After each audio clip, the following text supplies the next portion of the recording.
From every politician, during every campaign, at every election, we hear the same thing. Children are our most precious resource. But do our actions speak louder than our words? The United States lags behind every Western country in terms of policies that actually benefit children, including paid family leave, subsidized childcare, and public preschool. Indeed, we make relatively few public investments in our children. In this lecture, I want to focus on the issue of childhood poverty in particular. What causes it? What can we do about it? How can we actually put actions behind the idea that children are indeed our most precious resource?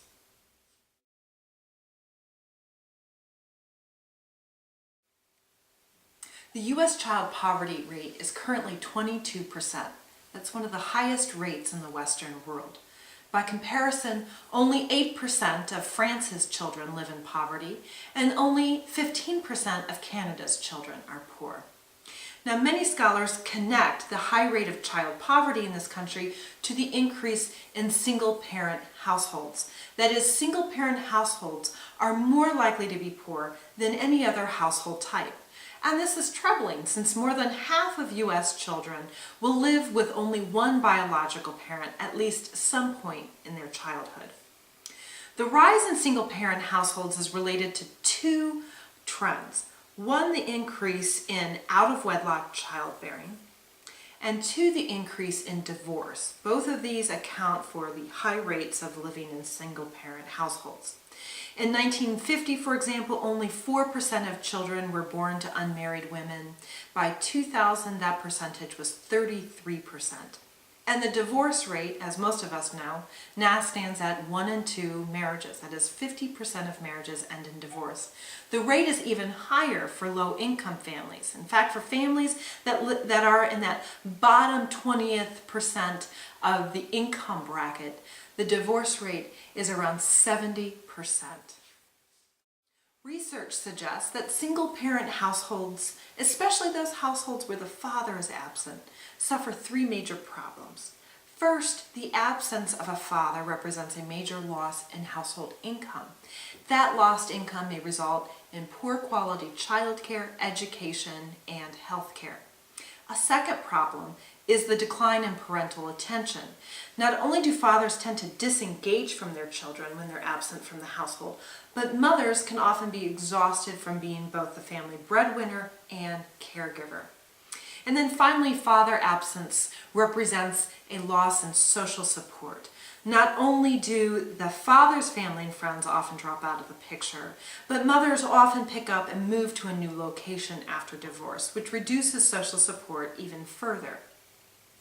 Now, it's important to remember that most children who are raised in single-parent households do just fine. It's just that living in a household where only one biological parent is present tends to lead to greater risk of a variety of problems, including childhood poverty. Note also that we're not sure if living in a single-parent household causes childhood poverty and all these other negative outcomes.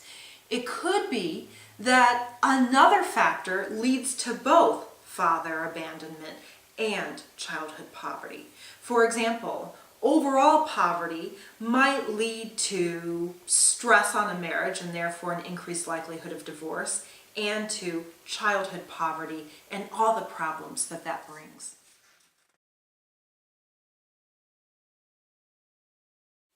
Given the negative association between father absence and childhood poverty, many researchers examine the situation of families who are at greatest risk for disintegration or father abandonment. The NPR segment that you listen to features some of this research, especially the work by sociologist Maria Kafalas. Kafalas is looking at what we call fragile families. These are families that are very young, low income. They consist of an unmarried couple that are raising their children. These families are particularly at risk for father absence because they're unmarried and because they're so poor.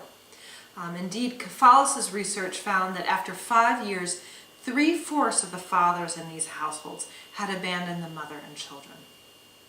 But Kafalis finds something interesting. She finds that the fathers in these cases, before they abandoned their partners and children, they were incredibly dedicated dads, struggling to live up to the ideal of good fathering. They wanted to stick around. They wanted to be good family providers. The problem was that they couldn't find decent work that would allow them to provide financially for their families. And this inability to be a family provider meant that they had failed as fathers. And in their failing, they just give up on trying altogether. As Dr. Kafalis explains, for young fathers, their whole identity is whether they provide for their families. And when they fail, they have failed as fathers. And it's hard to stay around because society thinks they're not doing what they're supposed to be doing.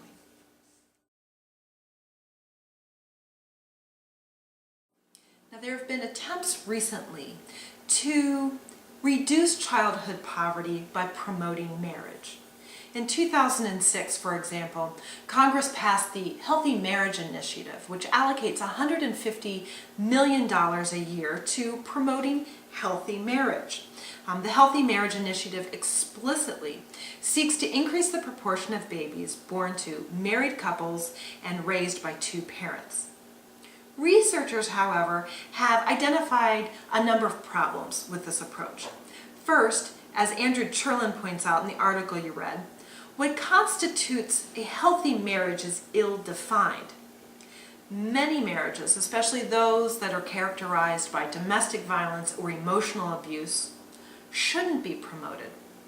It may not be possible to promote healthy marriages without also pressuring people to stay in abusive and loveless marriages.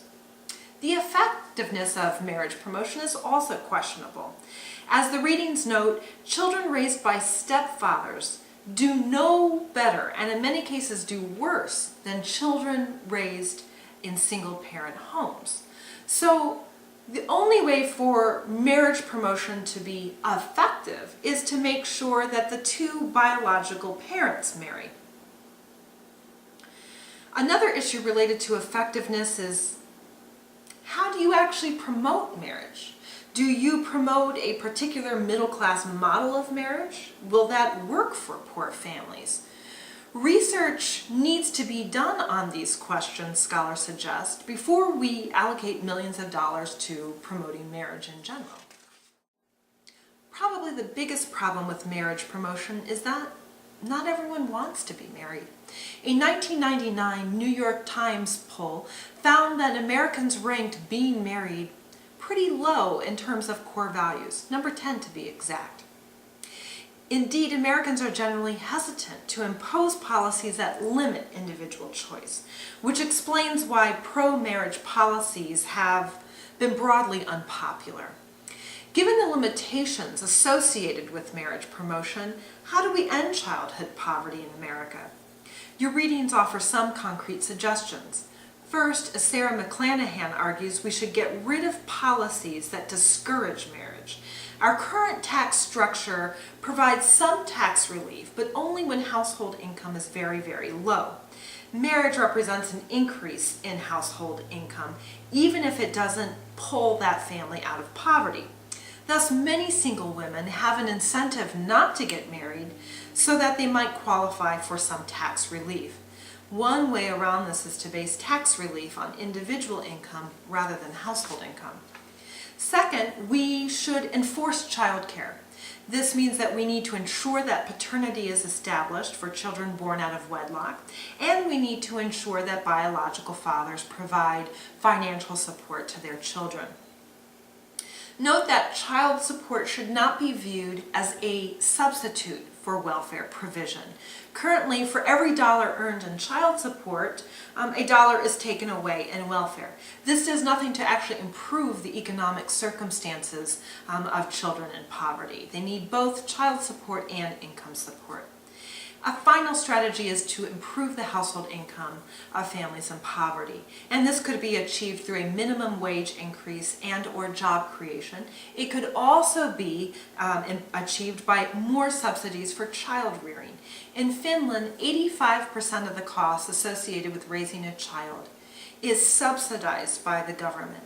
In the United States, parents receive a mere $600 tax credit per child, plus some tax savings for child care expenses. In the end, your reading suggests that the idea of children being our most precious resource needs to be backed up with policies that actually protect children and enhance their well-being. Thank you.